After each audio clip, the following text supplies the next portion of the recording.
Esta temporada de Herejes es un podcast producido en exclusiva para Podimo, la principal plataforma de podcast y audiolibros en español. Amigos, qué alegría con este tema tan divertido. Creo que me gustó más que el que hicimos sobre el mito de la Virgen de Guadalupe. Este que es sobre el negocio guadalupano es un tema exquisito. ¿Qué les pareció a ustedes? Yo creo que a mí me encanta el episodio que hicieron ustedes en su momento sobre el mito guadalupano y me parece un episodio que a mí me permitió conocer mucho siendo de afuera. Creo que en este nos reímos mucho porque es tan absurdo el nivel de los negocios, los nombres que se manejan alrededor de los negocios, las formas en que llegaron a esos negocios, las traiciones. O sea, es como una historia de Sicilia o de Nápoles traída sí. a los negocios vinculados a una virgen. Entonces, me parece que el absurdo es lo que te hace reír. Por otro lado, no puedes salir de la incredulidad y eso creo que estuvo muy bueno. Y otra vez, un episodio que solamente podemos grabar con esta tranquilidad en Podimo. En la casa del señor Podimo. Así es. A mí se me hace un episodio muy divertido el de hoy y se me hace que es un episodio que se concatena muy bien con el episodio que grabamos sobre la historia, ¿no? del mito, porque pues, son temas completamente distintos que te ayudan a ver. A mí me produce algo más, me produce una indignación que estos tipos piensen que nos ven la cara de pendejos. Sí. Pero la verdad es que si a mucha gente le ven la cara de pendejos, o sea, es impresionante cómo están los datos ahí, cómo están, ni siquiera le echan ganas para esconder las cosas. O sea, es demasiado claro que es una porquería todo ahí adentro, pero les vale madre porque es la creencia tan arraigada que saben que no van a tener bronca. No, y algo que está bien cabrón de lo que dices, güey, es que sí a mucha gente le ven la cara, pero a los que no nos ven en la cara, güey, no podemos hacer nada más que hacer un episodio. Más que observar y grabarlo. Sí, totalmente. Pero bueno. Totalmente. Y muchas cosas varios años después de que ocurrieron, ¿no? Con lo cual, más que nada, uno cree que contribuye con esto, además de informar, a intentar que no vuelva a ocurrir, ¿no? Uno siempre tiene la esperanza de que para eso sirve esto, pero la realidad es que a ellos no les importa si te están viendo la cara de pendejo, si te estás dando cuenta. Tienen los sustentos del poder suficientes para hacerlo igual. Entonces, así es. A mí lo que me da como un poquito de paz. No. Pienso cómo las otras religiones están buscando su momento guadalupano. Por ejemplo, la luz del mundo seguramente está esperando como alguna fiesta. Como ya tiene una fiesta al año donde se reúnen un chingo de personas en su templo. Sí. Y así, ¿no? Los árabes tienen su ida a la Meca y luego el Vaticano tendrá la suya. O sea, los testigos de Jehová tendrán la suya, pero necesitan un momento así que recaude demasiado dinero, que reúna demasiada gente para que se den estos fenómenos de derrama económica durísima y les genere riquezas a los que están en los altos mandos, ¿no? Se me hace una fórmula muy, muy, muy perseguida por muchísimas sectas y muchísimas religiones. Sí. Totalmente. Sí. Y bueno, nada, me parece que funciona además como un complemento perfecto para el episodio que hicimos sobre Nirberto Rovera hace 2 semanas en Podimo, ¿no? Quédense con Nirberto Rovera. Sí, eso es importante para el episodio. Bueno, creo que con eso es suficiente para que se queden clavados y escuchen el episodio. Ahí va. Entonces, vayan.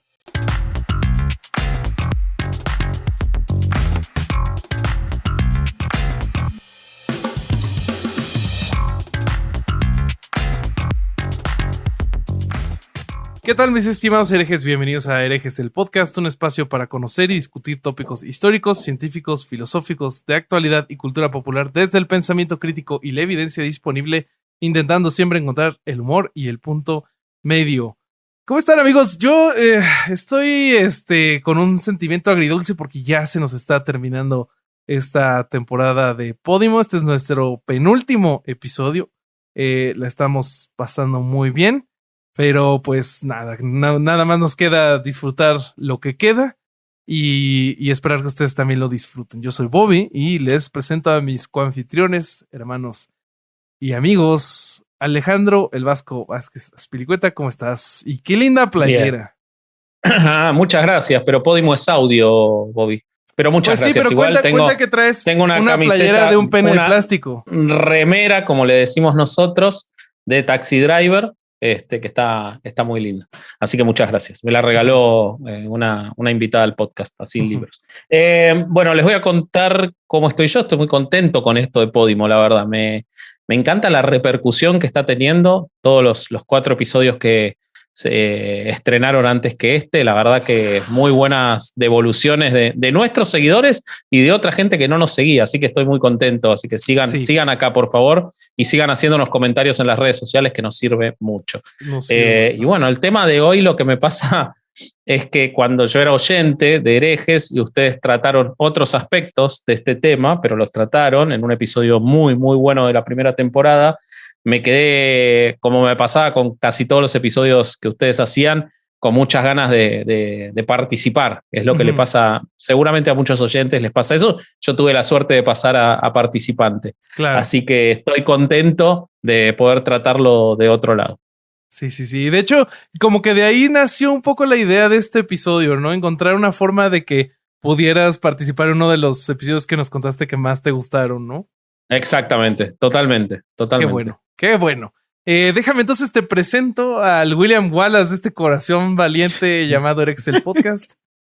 Híjole, creí que ibas a escoger la otra, güey. Lo hemos visto en falda. Lo hemos visto en falda más de una vez, así que sin ropa interior. Lo hemos visto también en batallas épicas. Sí, totalmente. Sí. ¿Por qué siempre tienen que sacar mis trapitos al sol, güey? Pues, bueno, justamente, tus trapitos al sol. Sí. ¿Cómo están? Basuras. Muy bien, emocionado. Qué bueno. Sí, qué bueno. Oigan, pinches temas de Podimo, Están perros. Sí. Están buenos. Sí. Justo, bueno, vamos a platicar del negocio que se ha creado sobre la imagen de la Virgen de Guadalupe, ¿no? Mi buen corsario. Entonces creo lo más adecuado es porque vamos a construir sobre lo que ya se había platicado en nuestro episodio que sacamos en la primera temporada. Sí. ¿Por qué no nos das algunos recordatorios de qué sucedió y de qué dice el mito? Más o menos, refréscanos la memoria. Muy bien. Pues en diciembre de 1531, la Virgen se reveló a Juan Diego, ¿no? 100% real. 100% real, como dice Vallarta. Es algo que le puede pasar a cualquier persona. Entonces,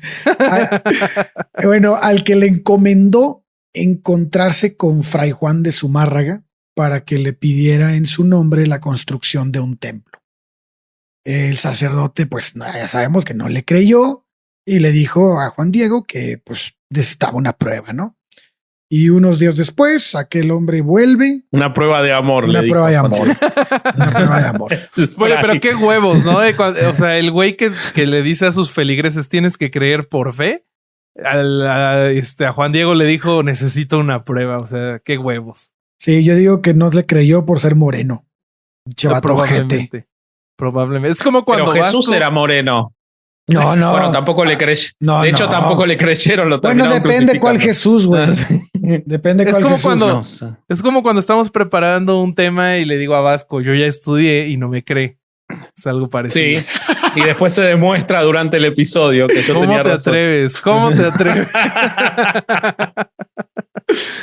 Bueno, ahí les vaya. Entonces, ¿qué me quedé, güey? Ah, sí, que le exige una prueba, ¿no? Y ya unos días después, pues regresa Juan Diego y se presenta con Zumárraga y despliega su ayate, ¿no? Ese ayate tamaño Shaquille O'Neal que saca y que caen chingos de rosas. Y entonces, obviamente, pues dejando ver la imagen de la divinidad en Full HD, que hasta en los ojos se le ve Dicen, ¿no? Dicen. Sí. Pues Imagínate. Bueno, entonces después de eso, el milagro pues ya está consumado y la aparición de la morenita se convirtió en una verdad a toda prueba. La cosa esa está en el templo, ¿no? En la basílica. Sí. De hecho, no ha sido, ¿verdad? Fui hace muchos años. Bueno, la primera vez que fui a México, no presté mucha atención. No sé si recuerdes. Pero muy feo el templo, pero no presté mucha atención al resto. No sé si recuerdes, pero de donde se supone que está el ayate original, hay unas bandas mecánicas que son como... Sí, me acuerdo. Entonces te paras para que los feligreses que la van a ver no se queden demasiado tiempo. Solo te puedes parar en las bandas y si quieres volver a estar frente a ella, te tienes que parar en la banda que sigue y así sucesivamente. Sí, es verdad. ¿Y eso que se gasta si la ven? Se gasta si la ven, pues... Si la ves mucho, ¿se gasta o qué chingados? No, el problema es que hay mucha gente. Teniendo en cuenta que van 20 millones de personas por año, entiendo que hagan que se movilice rápidamente. Sí. Oigan, pero fíjense, o sea, ya después de consumado este supuesto milagro, pues es muy interesante. Ya no vamos a tocar más el tema, ¿no? De que si es verdad, si no, que la chinga, ya sabemos, ya expusimos nuestro punto de vista en algún momento y creo que lo mantenemos los tres. Y de que es verdad. Sí, de que es verdad, obviamente. Pero también es importante como que el objetivo no es ver cómo a lo largo de la historia y actualmente cómo influye, ¿no?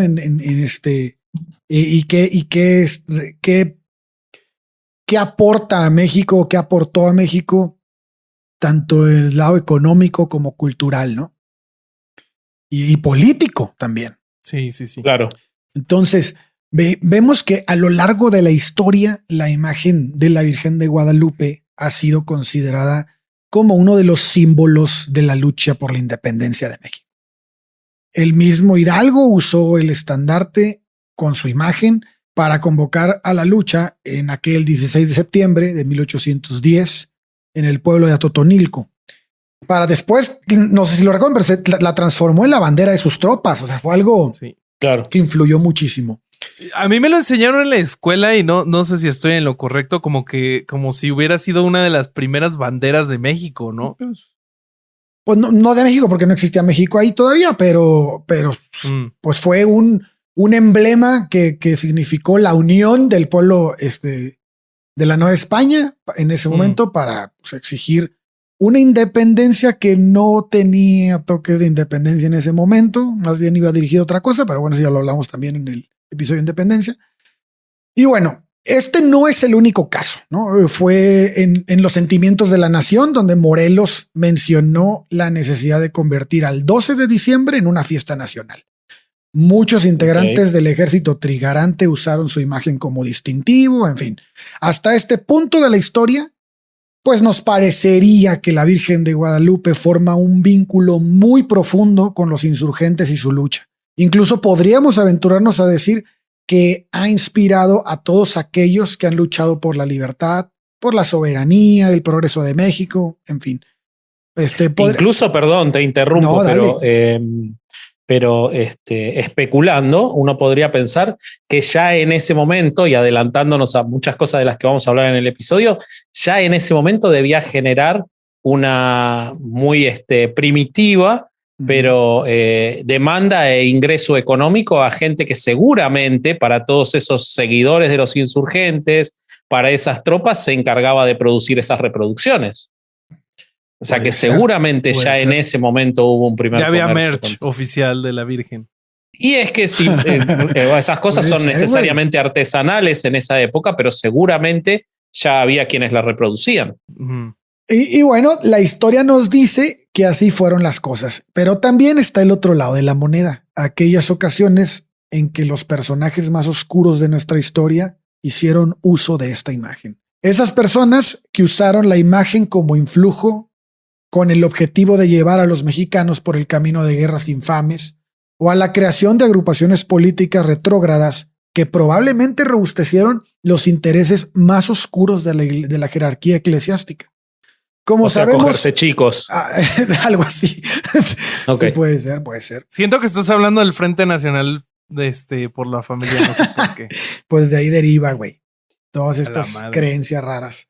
Pero bueno, Como sabemos, la imagen de la Virgen de Guadalupe ha sido clave para estimular y justificar la violencia, la división y la legitimación de causas bastante perversas.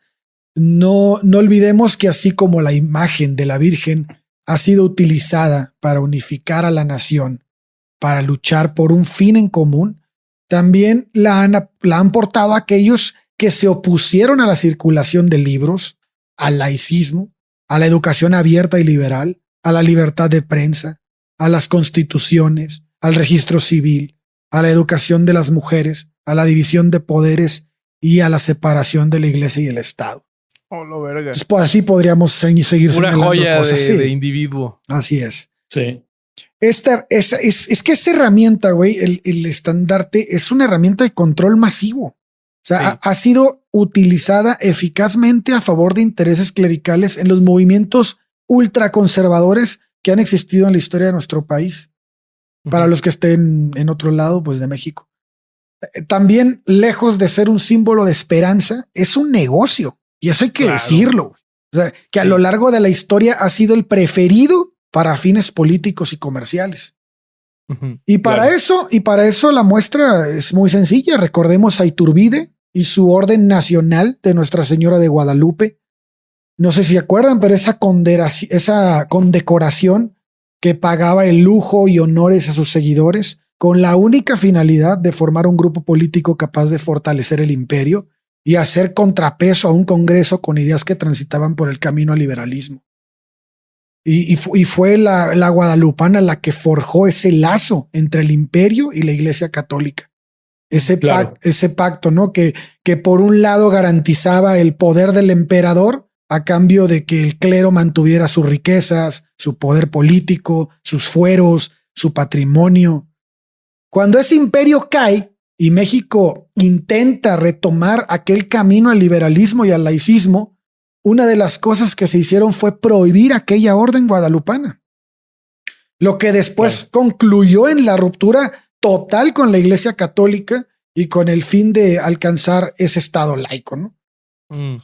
Pero, pues, como nos marca la historia, lo que pasó después es que la orden renace de las cenizas una y otra vez, junto con la imagen guadalupana, obviamente.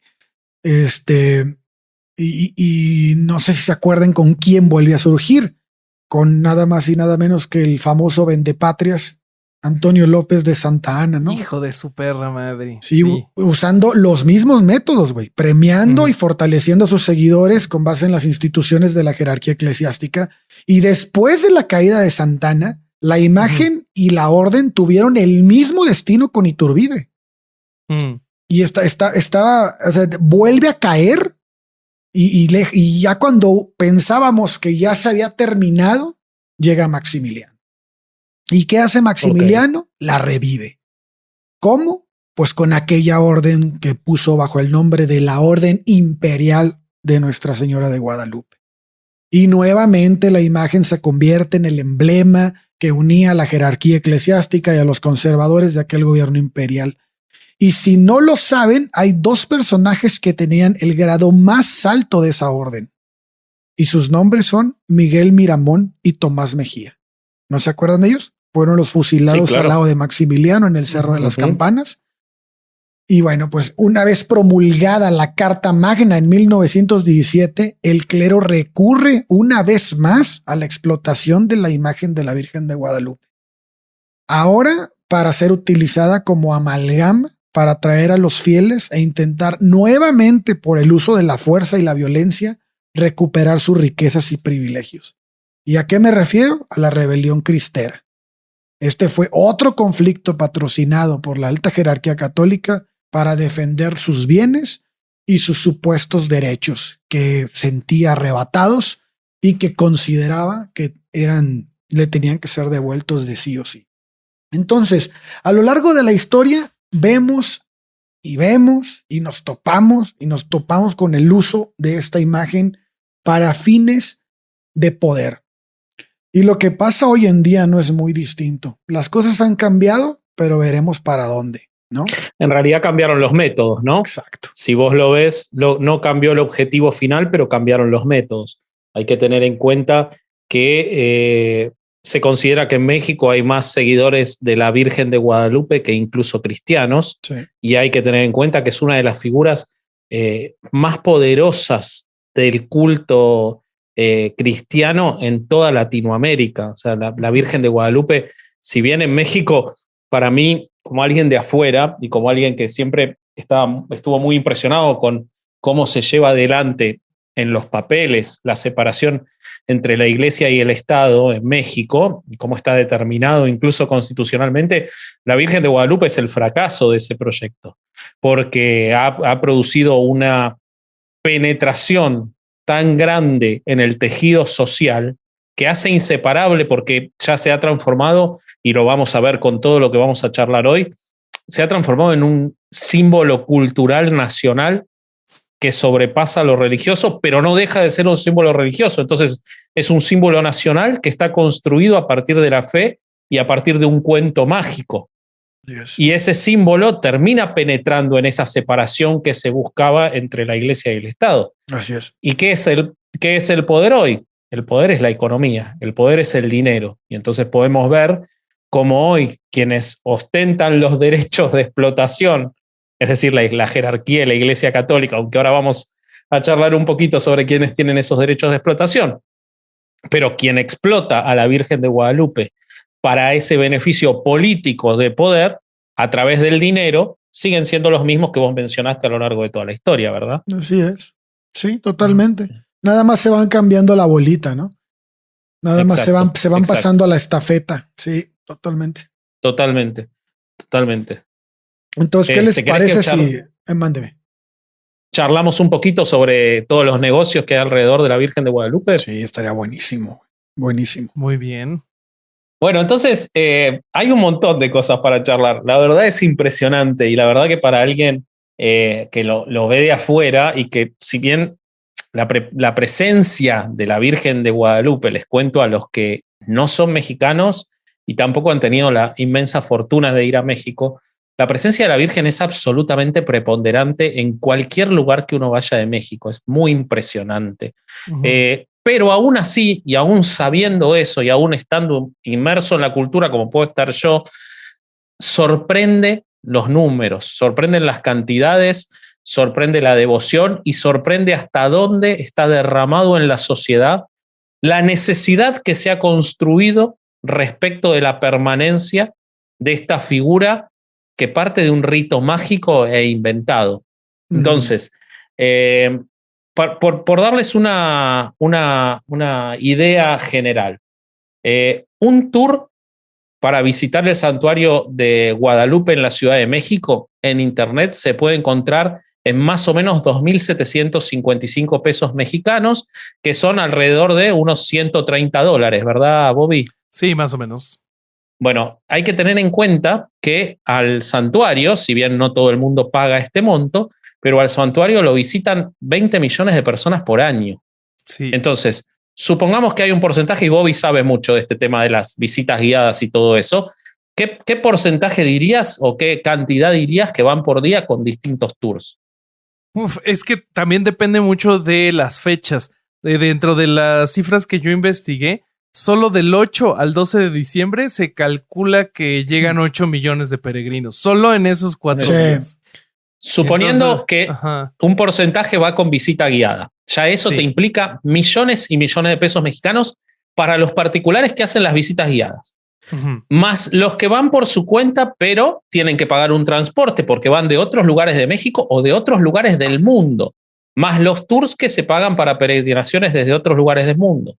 Más todo lo que implican los gastos a los alrededor de la basílica, ujú. que son millones y millones de pesos mexicanos. Por ejemplo, para darles una idea, en el año 2019, las ganancias para los pequeños comerciantes de los alrededores de la basílica, estimado por la Cámara de Comercio, Servicios y Turismo de la Ciudad de México, fueron de 1.200 millones de pesos mexicanos. O sea, cerca de unos 60 millones de dólares distribuidos en esa población, teniendo en cuenta cuánto es el salario mínimo en México, Ale. Ahorita te lo digo. El salario mínimo está como en Ahorita te digo. 200 pesos. ¿No estará en 200? Creo que lo cambiaron. 213 Sí. pesos con 39 centavos diarios. Sí. Bueno, entonces miren el número del que estamos hablando, miren lo que implica para todas estas personas. La conmemoración genera una movilización del 8 al 12 de diciembre, como decía Bobby, de millones de personas en los que se obtienen, según la Cámara de Comercio, 4.917 giros comerciales y de servicios, o sea, operaciones. Bueno, las celebraciones en iglesias, los altares en las calles, en las plazas, los centros de trabajo o particulares pueden salir en promedio unos 15.000 pesos para 200 personas, aunque esto puede elevarse mucho más de acuerdo a las posibilidades económicas de los organizadores, ¿no? Sí. Y para darle más importancia a esos datos, vamos a ver lo que se perdió por el año pasado. Estamos grabando en 2021, por lo que ocurrió en diciembre de 2020, lo que perdieron estos comerciantes por permanecer cerrado por la pandemia de COVID. Se calcula que las pérdidas fueron de alrededor de 984 millones de pesos mexicanos. Dividan por 20, amigos, voy a dejar de hacer la cuenta. No. Lo que se traduce en una pérdida de un 70% con relación a 2019, cuando se registró una derrama de 1.400 millones de pesos. ¿Okay? ¿1.400 en 2019? Sí. Es poco, ¿no? 1.406 millones de pesos, dice. 1.400. No, más, entre el 10 y el 13 de diciembre. Sí, nada más en esos días. Sí, porque yo encontré que en 2017, del 8 al 12 de diciembre, se calculó una derrama de 229.74 millones de pesos. O sea... Por eso, acá estamos hablando de 1.400. O sea, pero fíjate, chécate el brico. O sea, es un chingo de dinero más, güey. En 2 años. Y esto teniendo en cuenta que la mayoría de los ingresos no son por el pernocte, no son de hotelería, porque dadas las condiciones socioeconómicas y culturales de México, algo que siempre hablamos mucho con Bobby y Alejandro, este dato les va a gustar a ustedes. El 90% de las personas pernoctan en casas de familiares o amigos de los que viajan. No pagan hotel. Solamente un 10% paga hotel, pero igual estamos hablando de un 10% de 10 millones de fieles. Es una enormidad de gente copando los hoteles de los alrededores. Tan grande es el negocio que obviamente las estructuras políticas que se vinculan con la basílica y con el mito, que obviamente son la iglesia y los centros de poder de la Ciudad de México, no podían perderse ese negocio y lo vieron de varias formas. Y uno que yo les quiero contar porque me pareció muy impresionante en particular es la construcción de la Plaza Mariana. Pero antes de que te muevas a ese tema, déjame te completo con algunos datos para que la gente entienda un poquito más el negocio. En total, para 2017, se calculaba que habían 1,977 establecimientos formales de negocios. Dentro de las ventas que se hacen en los alrededores de la basílica, se calcula que el 30% de la derrama económica estimada es correspondiente a artículos pirata. Claro. También hay un gasto aproximado. Que vos sabés que hay un dato interesante. Es en el único lugar de México y en el único momento que se venden artículos pirata. En ningún otro momento, ni en ningún otro lugar de México se venden artículos piratas. Es algo que está... Toda la industria de piratería de México está esperando esos días. Sí, exactamente. Exactamente. Sí. A mí me impresiona cómo alguien del extranjero tiene ese dato tan claro. Es clarísimo. Sí. Se ve que conoces bien la cultura mexicana. También otro dato que encontré sobre cómo es la vida alrededor de la Basílica de Guadalupe. Se calcula que las familias que viven alrededor de la basílica y mantienen la tradición de dar o albergue o comida a los peregrinos llegan a gastar alrededor de 1,200 pesos. ¿Diarios? No, en los días que ¿cómo se llama? Que se hace la peregrinación. Pero esto es un promedio, porque hay familias que no gastan nada, porque no participan en la tradición. O sea que hay familias que gastan 2.400. Sí. Pues si hay alguna que no gasta nada, está pero bien. Fíjate cómo ese idiota, cómo ese dato de que no llegan a hoteles y llegan a casa de a familiares, eso es importante, güey, porque es muy delicada. No, es importante porque el pinche... Es un idiota. Porque Mircea Eliade, cuando se quedó... Esto habla de una empatía cero. Claro. Güey, me llegaron bien tarde sus risas, güey. El Corsario está con problemas de conexión. Está Norberto Rivera cortándole el cable mientras nosotros hablamos. Sí. Porque esas familias que no pagan hotel, sí, implican un gasto para la familia con la que llegan, güey. Entonces, también generan un chingo de ingresos al lugar a donde llegan, al menos. Claro. O sea, de comprar tortas o comprar no sé qué. Es a huevo, porque finalmente es una fiesta. O sea, el ir a la basílica es como cuando la familia va en Navidad a casa de su otra familia y se hace un desmadre, güey, ¿no? Pienso que va a ser una fiesta parecida. Sí. Bueno, ya sí, eso. Sí. Y no estamos hablando de los gastos de transporte de toda esa gente. Sí, que combustible, autobuses y lo que implique. Vos sabés, Bobby, que esto que estás contando de la cantidad de locales que hay, formales, y está muy afectado por lo que yo te iba a comentar sobre la Plaza Mariana, porque la Plaza Mariana provocó una modificación gigantesca en cuanto a todos los comercios que había en esa zona. Y muchísimos fueron retirados para la construcción de esta Plaza Mariana. Claro. Sí, es el fenómeno que se ve un montón en México de que está el comercio informal en algún lugar que de repente al gobierno o a alguien le molesta estéticamente, hacen una construcción nueva y se tiene que hacer que quitar al comercio informal y redistribuirlo y todo esto. Exactamente, totalmente. ¿Querés que te cuente un poquito de eso? Adelante, por favor. Bueno, vos, Durán, ¿querés que te cuente? Porque si no, si a vos no te gusta, no cuento nada. Ya, dale, güey. Bueno, ok. Está bien. El podcast es de Durán, pero te lo presta, dice. Te presto mi podcast. Ok. Con que me prestes algo, yo soy feliz. Bueno, resulta que este nombre capaz no les suena, pero después lo pueden googlear, amigos. En 2003, Andrés Manuel López Obrador es Andrés Manuel López y Obrador sin H, para que lo busquen.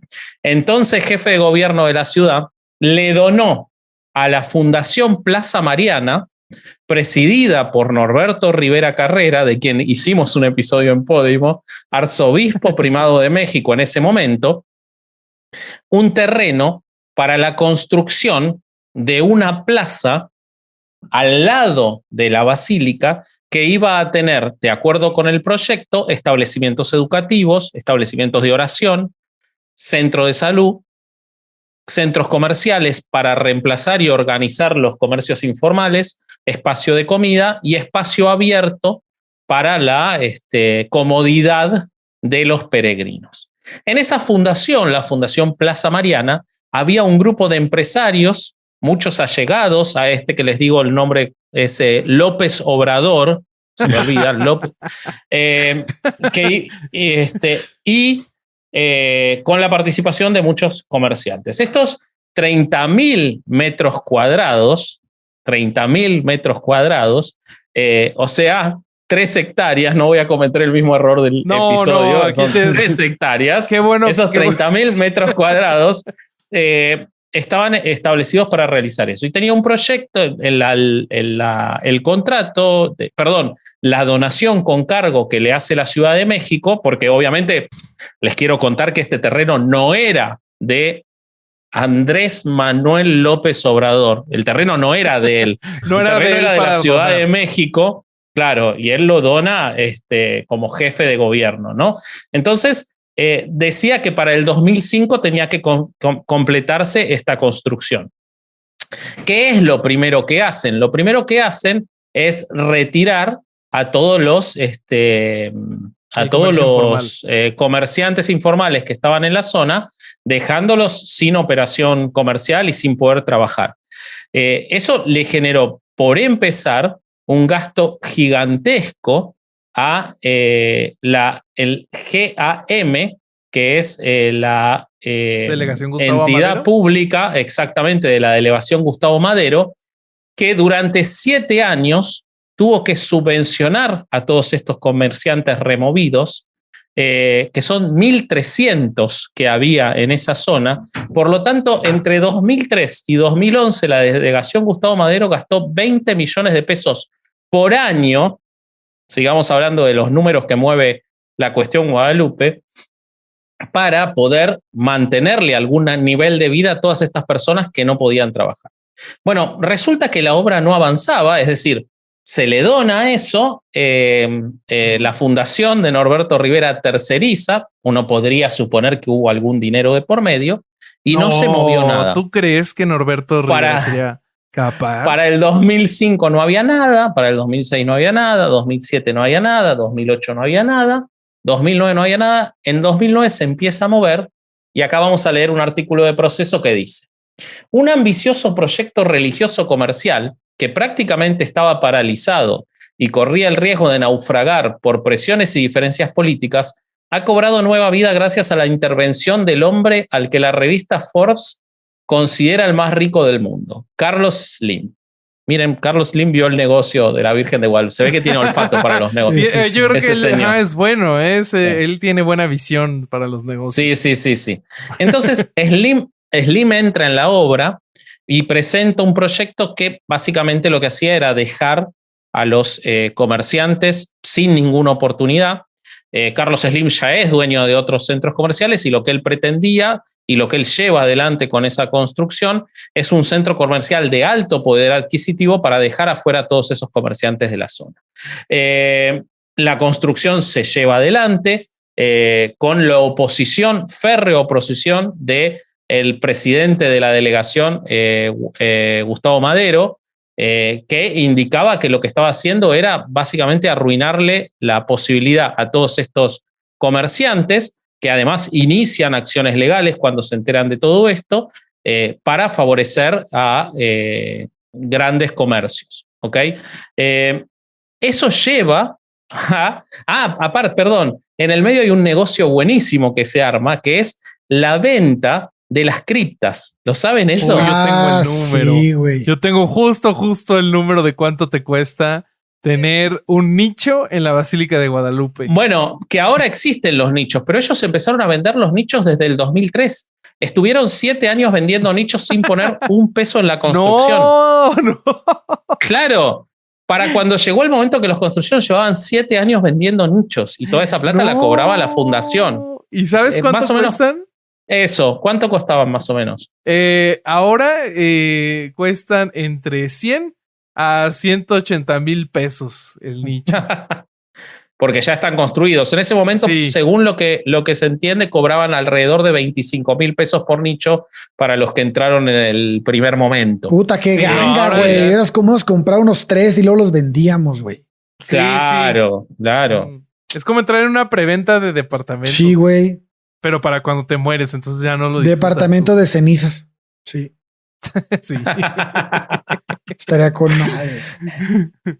Bueno, toda esta cuestión de Carlos Slim y de su participación, que obviamente Rivera lo hace parte de su fundación y estaba completamente de acuerdo en que haga sus negocios, lleva a un montón de litigios de los comerciantes, de la delegación Gustavo Madero, que obtiene amparos que hacen que tenga que rescindirse por parte de Marcelo Ebrard el contrato que existía para la donación de los terrenos, porque hay un incumplimiento en los plazos de construcción. Y entonces se retira y vuelve a la Ciudad de México, pero no vuelve por mucho tiempo, porque el gobierno de la Ciudad de México vuelve a donar el predio que le había sacado a la fundación, a la Fundación Pro Peregrino de Guadalupe, perteneciente a la Basílica, de la cual, ¿quién era el presidente? Norberto Rivera. Norby. Huevo, Exactamente. Hijo de toda su Entonces, repinche madre.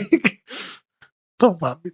La delegación Guadalupe Madero dice que no le va a dar las licencias de uso y ocupación porque había anomalías en la obra. No, Gustavo Entonces, Amadero, fíjense, para que no te corrijan en los ¿qué comentarios. dije? La delegación Guadalupe Gustavo, Amadero. no hay comentarios en Podimo, por suerte, pero igual voy de vuelta. La delegación Gustavo Madero, aparte estoy leyendo que dice Gustavo Madero, y dice Guadalupe. La delegación Gustavo Madero, vamos de nuevo. La delegación Gustavo Madero informa, de acuerdo con el periódico La Jornada de abril de 2014, que no le iba a otorgar las licencias de uso y ocupación por anomalías en la obra. Eso hace que la Fundación Pro Peregrino de Guadalupe no pueda escriturar en su favor, no pueda concretar la venta de los 120.000 nichos construidos que ya había cobrado. No mames. O sea que no los podía entregar. Exactamente. Y lleva a una serie de litigios nuevamente que terminan más o menos acomodándose con el no establecimiento de esos centros comerciales que se esperaba y la utilización para fines, digamos, culturales y de los peregrinos de la Plaza Mariana. Pero la realidad es que todos esos comerciantes no pudieron restablecerse en la misma forma que estaban antes de la construcción, con lo cual tuvieron que modificar toda su forma de ejercicio del comercio. Entonces vemos cómo por un negocio de determinadas personas, yo supongo que hubo un negocio detrás de esta donación hermosa que le hicieron de las 3 hectáreas al lado de la basílica, se llevó a la destrucción de todo este comercio informal en búsqueda de la explotación de ese comercio por parte de grandes empresarios. No mames, qué datos, güey, qué fuerte, cabrón. Sí, está bueno. Les puedo contar, si quieren también, que lo que se vendió no es solo la Plaza Mariana, sino que en un momento a Rivera le pareció que era muy buena idea, y esto lo adelantamos en el episodio sobre Norberto Rivera, vender también los derechos de la imagen de la Virgen. Porque, a ver, ¿quién iba a decir que son de todos los mexicanos? Son de él. Y entonces él los vendió. Pero así como el gobierno vendió los terrenos diciendo son míos y son de la ciudad. Sí, pues, sí. O sea, no, pará, los donó. No te permito que digas que los vendió. Los donó. Puta madre. Los donó por su profunda fe católica. Él quería la comodidad de todos esos peregrinos. A ver, hay algo cierto que hay que decir. Que hay una realidad, por más que uno bromee con si la donación tuvo un interés económico o no, se puede llegar a entender que la Ciudad de México tome la decisión de otorgar a quienes puedan hacer una construcción que sea más beneficiosa para los peregrinos de esas 3 hectáreas, porque sin duda, y esto Bobby no me dejará mentir, que se ha dedicado al turismo y que además vive en la Ciudad de México y que además es la Virgen Bobby, que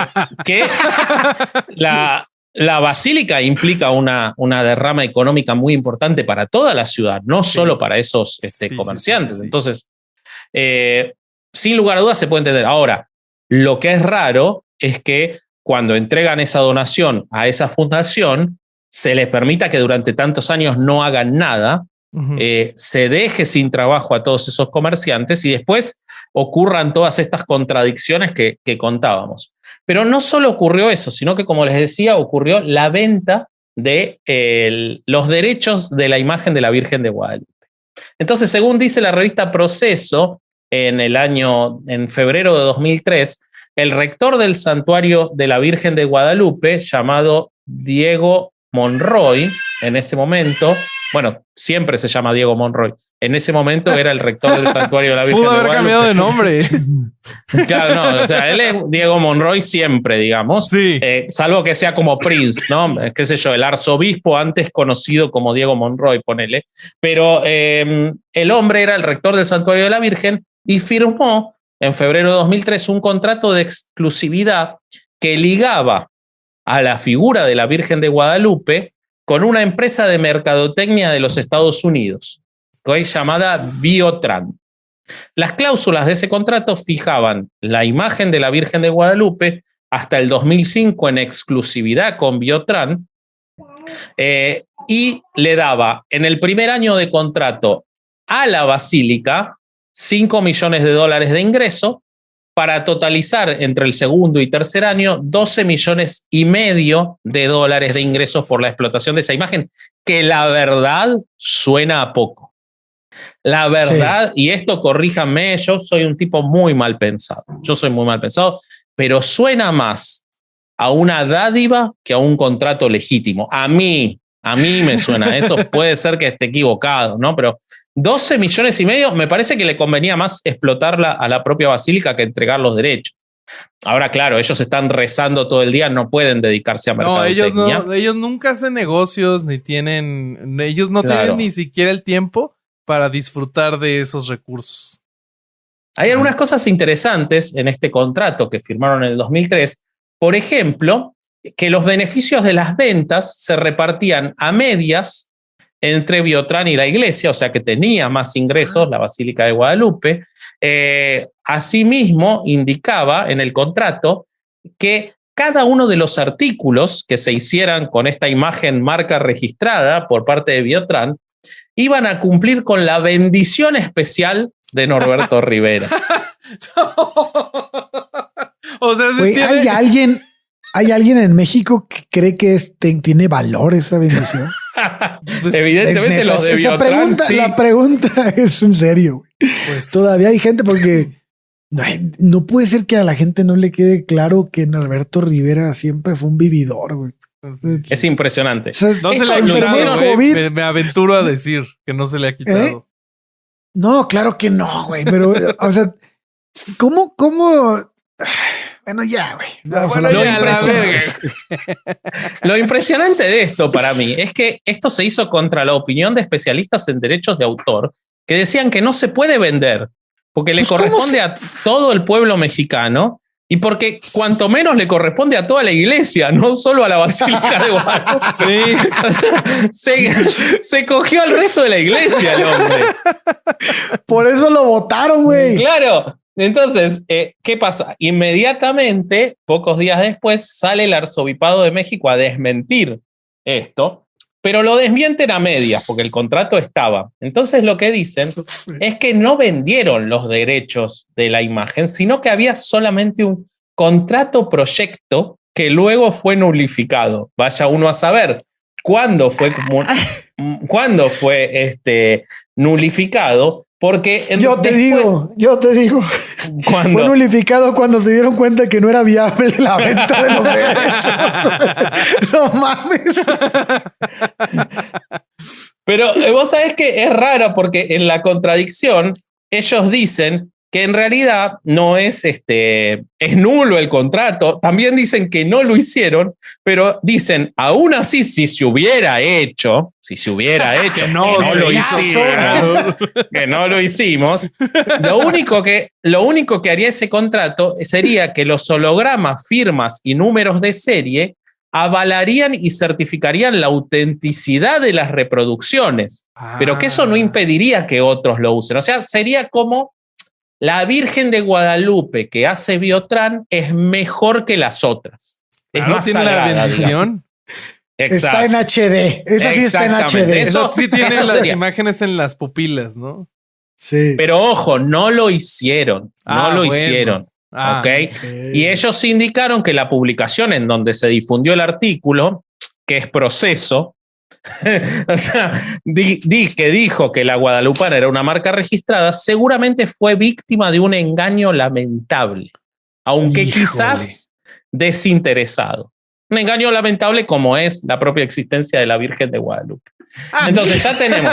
Pero ese es un engaño interesado.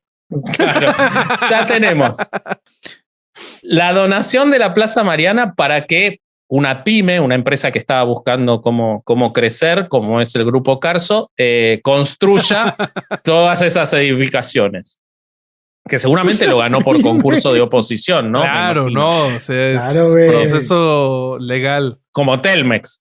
Igualito. Sí, igual, en el mismo proceso le dieron las dos cosas. Licitación, ganaron, sí. Después se lo quitan a la fundación y se lo dan a otra fundación con el mismo presidente, que es el mismo sujeto que en 2003, o sea, al mismo tiempo que le estaban donando,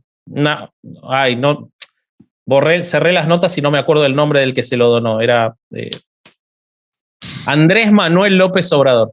En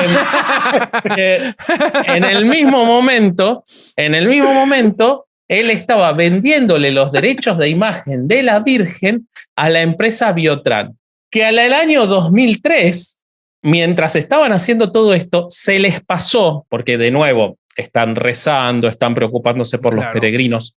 Yo lo entiendo, O sea, se te pueden pasar cosas. O sea, a Norberto Rivera se le puede pasar esto, a Bobby se le puede pasar apretar rec cuando estamos grabando un episodio. A veces son errores, digamos. Pasa. Exacto. Hasta entonces, en los mejores podcasts. La diferencia es que a Bobby se le olvida una vez y a Norberto Rivera se pasó el lanza. Bueno, es un tipo más grande. Bobby es joven. Es cierto, es cierto. Es un tipo más grande. Además no estuvo en el jet. Exacto. Y tener fiestas en yates en Ibiza con el dueño de Sara te hace olvidar un poco algunas cosas. No podés pensar en todo. El jet lag no es fácil. Encubrir pederastas es mucho trabajo mental. Hay mucho sacrificio. Claro. Mucho estrés. Exactamente. Bueno, entonces él no se dio cuenta que en junio de 2002, sus abogados no se dieron cuenta. Apareció un señor maravilloso, lo amo, quiero conocerlo, invitarlo al podcast y pagarle una cena, que se llamaba Wu Yulin, un ciudadano chino, que por la suma de 2.400 pesos mexicanos registró a su nombre en México la marca Virgen de Guadalupe para él. O sea, el tipo fue al registro de marcas de México y registró para su nombre la marca Virgen de Guadalupe. Entonces, esto ocurrió porque, de acuerdo con el director general del Instituto Mexicano de la Propiedad Industrial, el INPI, no había ningún sustento jurídico para negarle el registro de la marca, pese a que toda la legislación internacional sobre marcas establece que cualquier identificación de una nación, pueblo, ciudad o comunidad cultural no es pasible de registro. Sin embargo, al amigo Wu Yulin le dieron el registro de la marca Virgen de Guadalupe. Y el tipo, no hay de datos sobre si utilizó ese registro con fines comerciales, pero lo tuvo a su nombre. Entonces vemos cómo... Como yo el podcast, güey. Claro, igualito a vos. ¿Vos cuánto pagaste? ¿Vos pagaste más de 2.400 pesos? No, yo pagué 15 pesos. Yo creo que fue y los amenazó de matarlos a todos y con eso. Entonces, pero piénsenlo un segundo. Fíjense cómo esta persona dijo, yo voy a hacer un negocio con esto, no pensando que muy poquito tiempo, en $12,5 millones, la propia basílica iba a vender a Biotran los derechos. Y no me quiero olvidar que Biotran, cuando compra los derechos, compra también los derechos de San Juan Diego.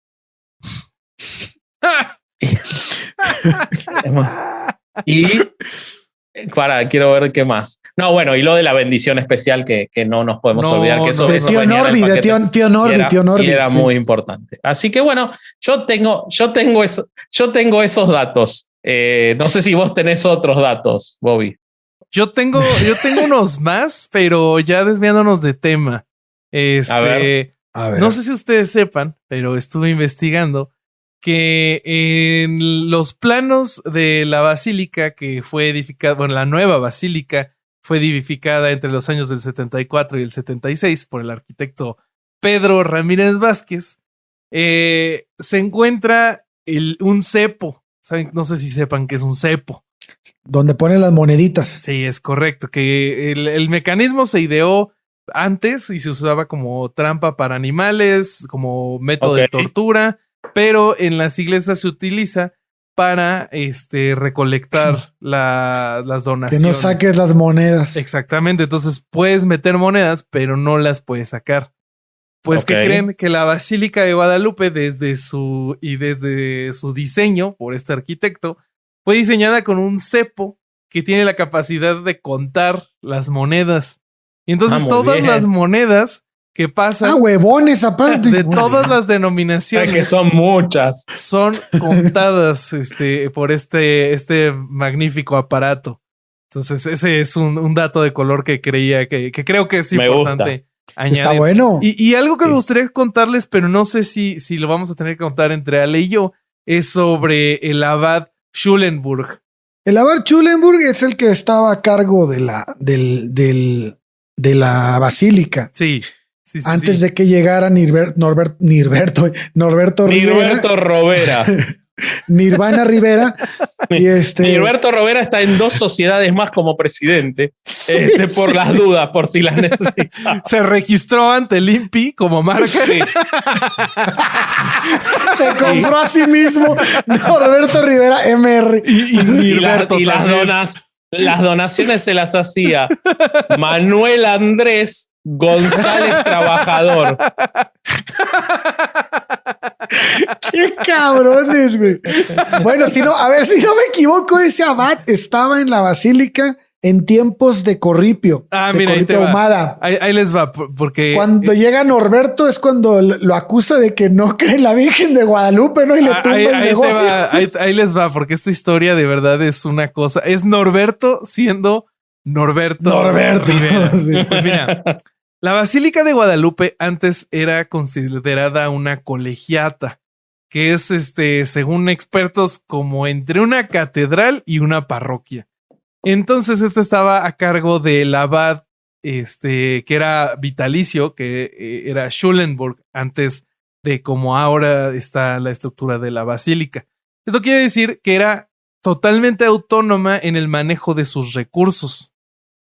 Entonces, pasó que salió una entrevista en donde Schulenburg afirmó que la devoción hacia la Virgen de Guadalupe por sí misma ya era un milagro y una muestra de la fe del pueblo de México.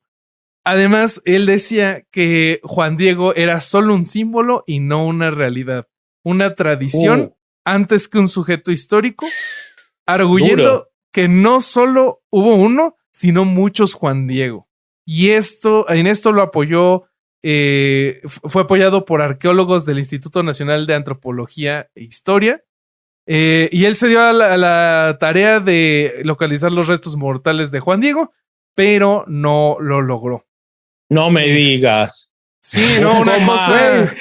Buscó mal. Vos sabés que yo no encuentro nada y le pido a Silvia siempre. A lo mejor debería haber hecho eso él.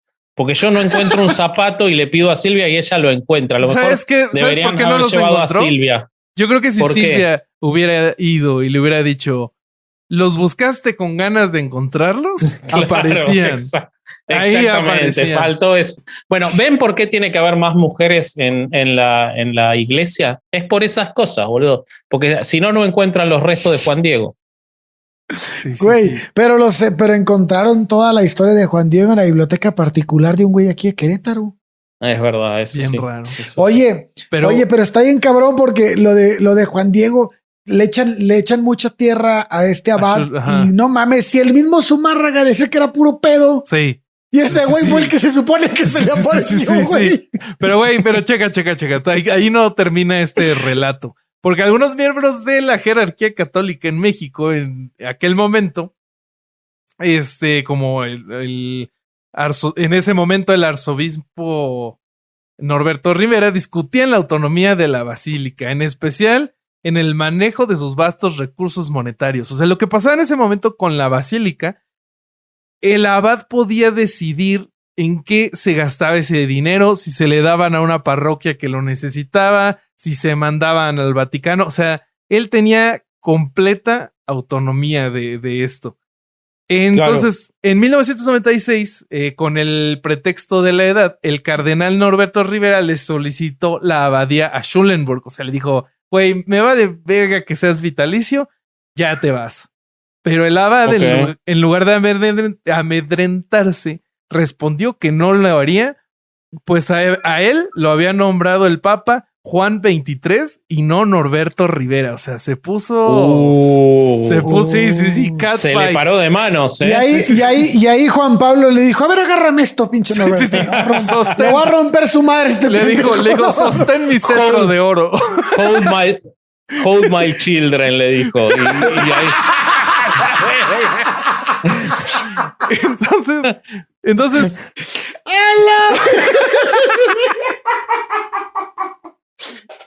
No mames, güey. Claro, lo soltó. Sí.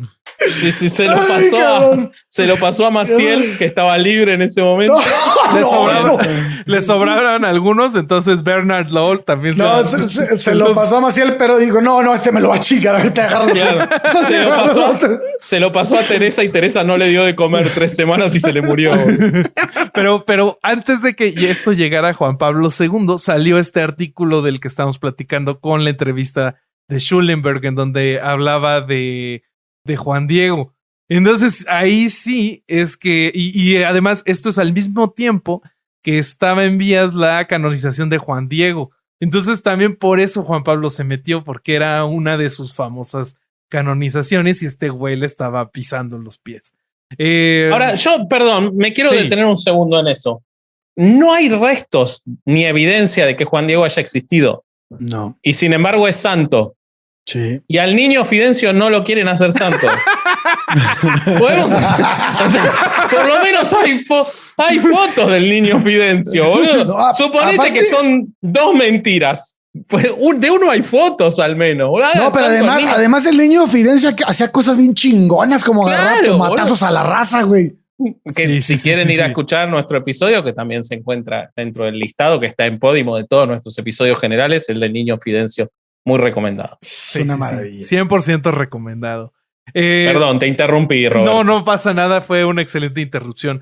Pues mira, además de Juan Pablo II, la jerarquía cercana al pontífice manejó que cuestionar la existencia de Juan Diego era cuestionar la existencia misma de la Virgen de Guadalupe. O sea, este güey le tomaron lo que dijo y lo multiplicaron por 1000 para quemarlo. Y además, cercano a esto, misteriosamente empezaron a salir artículos sobre la fortuna personal de Schulenburg.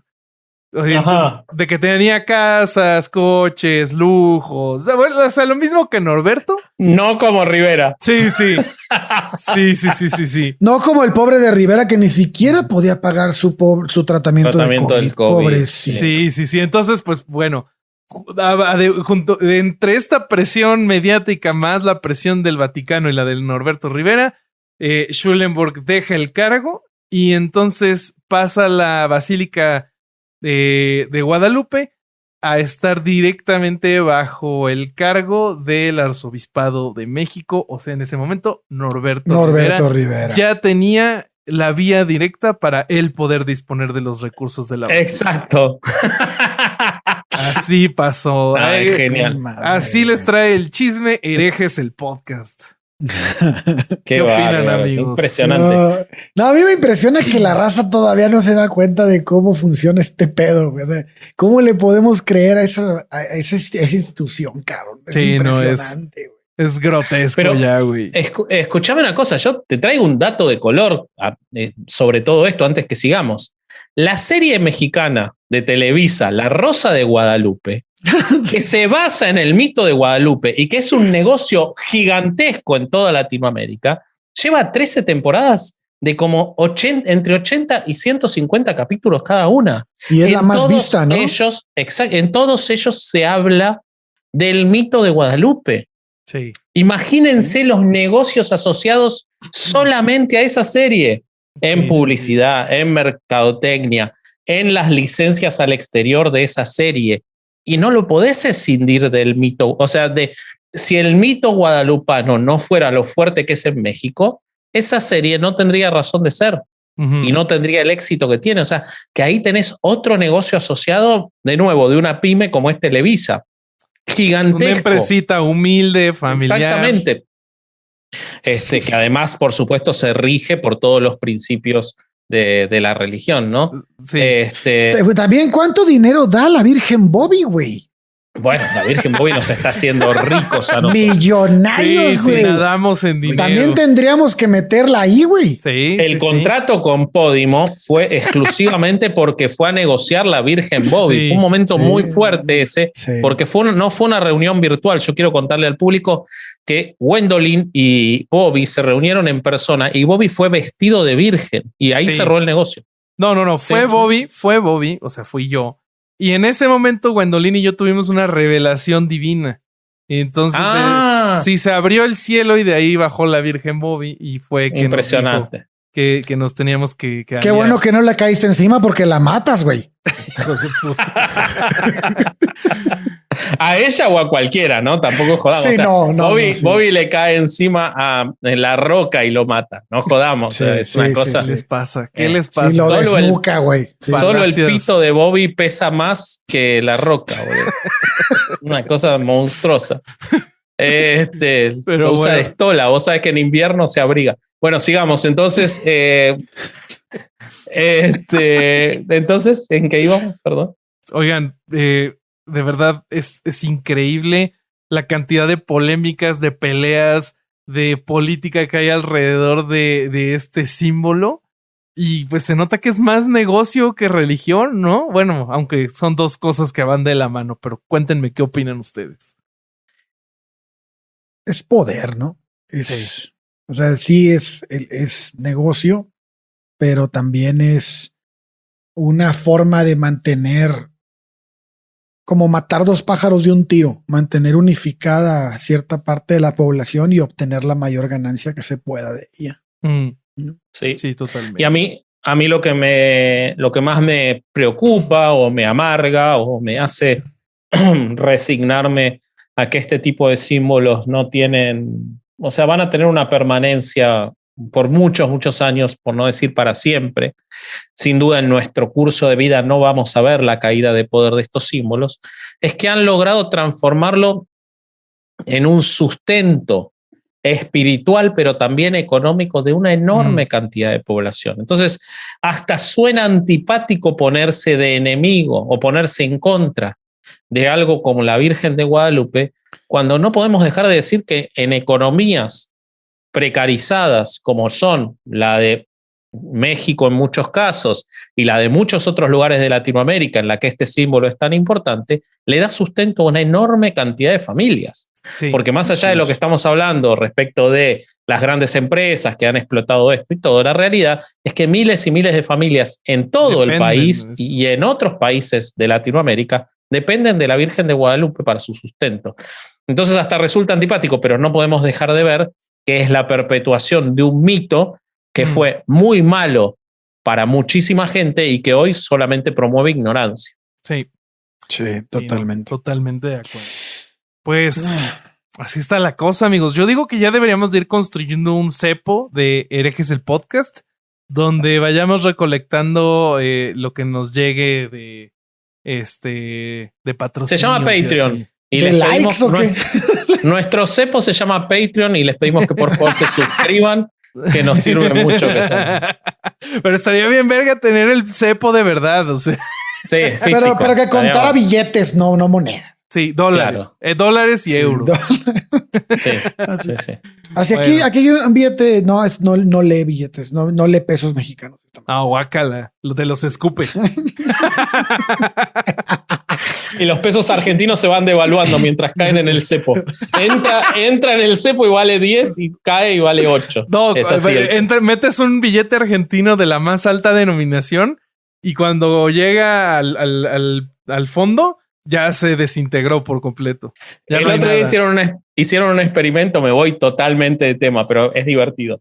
Una mujer hizo un experimento en Córdoba, en una provincia de Argentina, empapeló un cuarto con billetes de 10 pesos y le salió más barato que si con todos esos billetes de 10 pesos hubiera ido a comprar el papel para empapelar. No mames. Sí.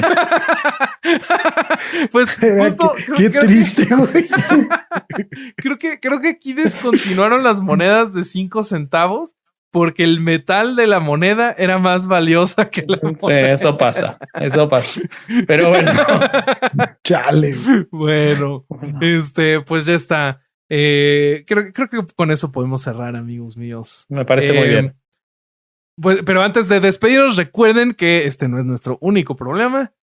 También tenemos el programa de... ¿Problema? ¿Dijo problema? ¿Este no es nuestro único problema? No sé, no escuché bien. Lo voy a leer de nuevo. Antes de despedirnos, amigos míos, recuerden que este no es el único programa que hace Herejes. También tenemos nuestro programa de los domingos y tenemos Sin Libros, donde hacemos entrevistas bien chingonas, sin guión, y este sale los miércoles.